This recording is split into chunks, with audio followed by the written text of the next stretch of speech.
Every so often you hear a story that's just mind-blowing. And today, we've got one of those. It's about a young woman who at 14 built her own airplane. Yeah, you heard that right. But then she almost got rejected by one of the top universities in the world. This is a story about what happens when pure, raw genius runs smack into a bureaucratic wall. So let's just dive right in. This is the big question for today's explainer, right? What happens when a truly brilliant mind, the kind you just don't see every day, hits a roadblock that frankly shouldn't even be there? Let's find out. To really get why her story is so incredible, we have to start at the beginning. So let's kick things off with part 1, the prodigy. Okay, so this is Sabrina Gonzalez Pasterski, and calling her a bright kid is a serious understatement. I mean, at just 14 years old, she built a single-engine airplane in her dad's garage. By the time she was 16, she had flown it all by herself. We're talking about a level of talent that's just hard to even wrap her head around. Sometimes the simplest statements say it all.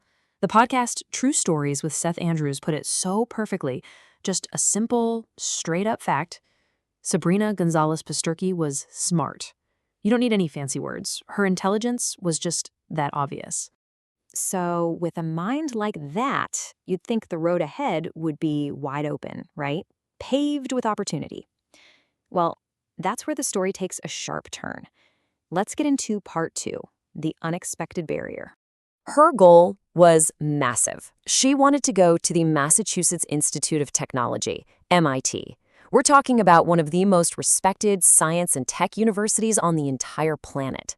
It's the kind of place where a mind like hers should have been a slam dunk. And this right here, this just lays out the whole conflict perfectly. The expectation is so simple. A genius who literally builds her own airplanes applies to a top school, and of course, she's welcomed with open arms. But the reality? It was the complete opposite. MIT almost shut the door right in her face. It's just a shocking disconnect. And this is the real head-scratcher in this whole story. Why? Why would a place dedicated to finding and shaping the world's most brilliant minds turn away someone so clearly exceptional? Did she mess up the application? Miss some tiny detail? It really makes you question the very systems we have in place for measuring someone's potential. Well, that barrier, that wasn't the end of her story. Not even close. In fact, it just set the stage for the most important part. Welcome to part 3, the turning point.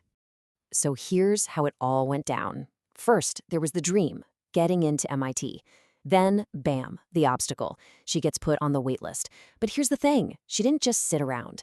2 MIT professors, Alan Haggerty and Earl Merman, happened to see a video of her building her plane. They were so blown away they went to bat for her personally. And that led to the triumph. She got in. And not only that, she eventually graduated with the highest GPA possible. Her story just proves such a powerful point. Even when a system might have its flaws, some talent is just too big, too undeniable to be ignored. You can put up walls, you can have your checklists, but real potential, it'll always find a way to break through. So, this isn't just a cool story about getting into college. There's a really powerful lesson in here for all of us. And that brings us to our final section, part 4, the lesson. Because really, this whole thing isn't just about one person getting into one school. Her story is a huge lesson about the nature of potential itself, how we see it, and maybe more importantly, how we sometimes completely fail to recognize it when it's right in front of us. So, what can we take away from all this?